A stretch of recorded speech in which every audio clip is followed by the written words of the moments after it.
Welcome back to Jersey Matters. About half the deaths from COVID-19 in New Jersey happened in nursing homes. And the state legislature has been criticized for not doing enough in response.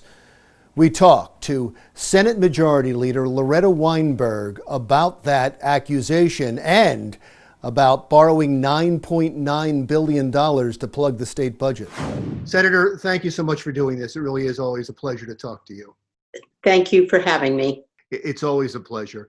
Senator, the legislature recently borrowed $9.9 billion as a stopgap measure for a budget that's been decimated by the pandemic. You're a big proponent of transparency, but that was done behind closed doors. There was no transparency. Well, we haven't done the borrowing yet.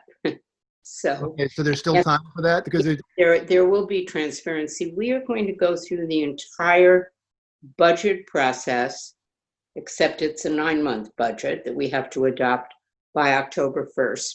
By the end of August, the governor has to present to us his plan for that 9-month budget, which will include whatever portion of that $9.9 billion if the courts allow him, he has moved to borrow.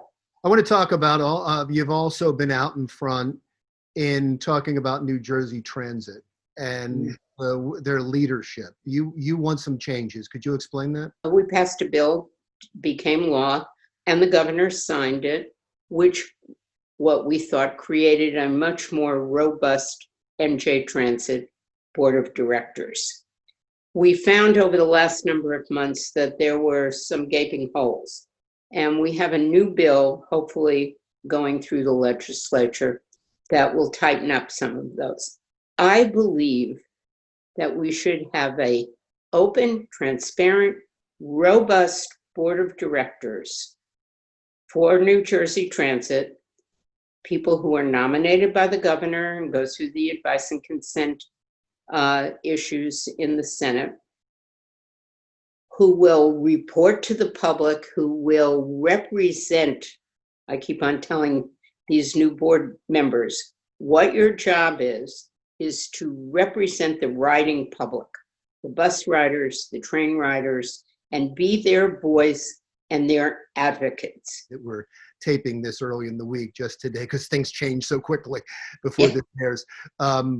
That just today, the governor did announce that even though the schools are going to be open, he's giving students the opportunity or parents the opportunity to have at home over the internet education as well. Yeah, and during the course of this week, the governor has promised to come up with more details on that, on school openings and doing some kind of a combination. Having said that, I would hope, first of all, if there are in-person school openings, that they're done carefully with good oversight and with the physical plants that are necessary.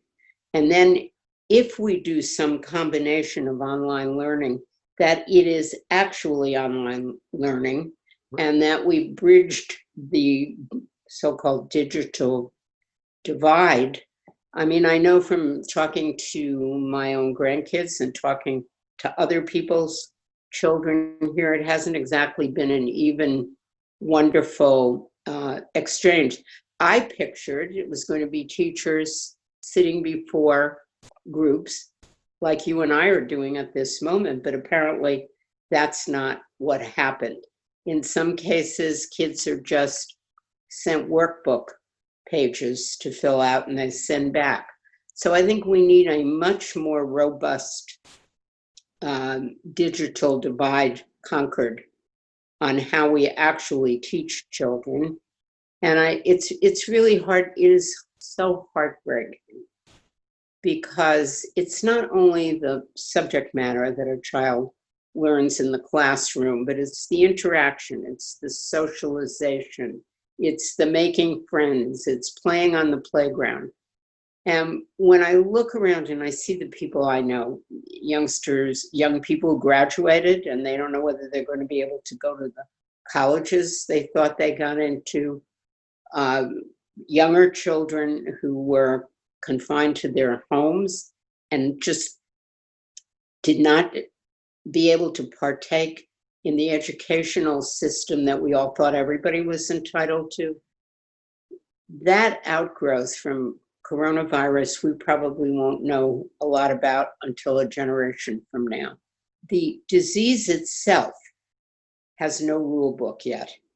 We just don't know. We don't know about asymptomatic people who spread the illness. We don't know about the age group. First of all, it was just older people that we were worried about. Now, when you see what's going on in places like Florida, it's many young people.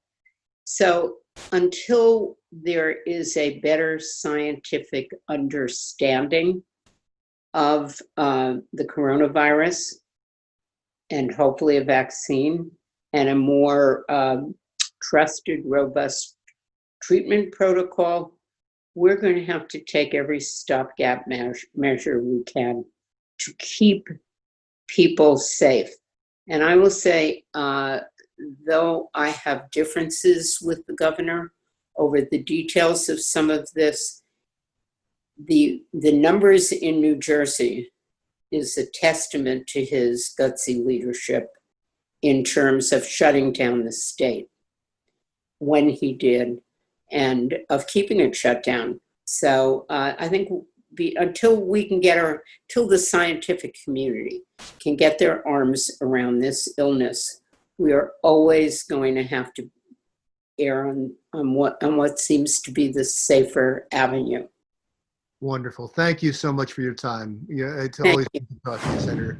That was Senate Majority Leader in New Jersey, Loretta Weinberg. When we come back, gyms in New Jersey still aren't allowed to reopen, but one gym in South Jersey is, much to the chagrin of Governor Murphy.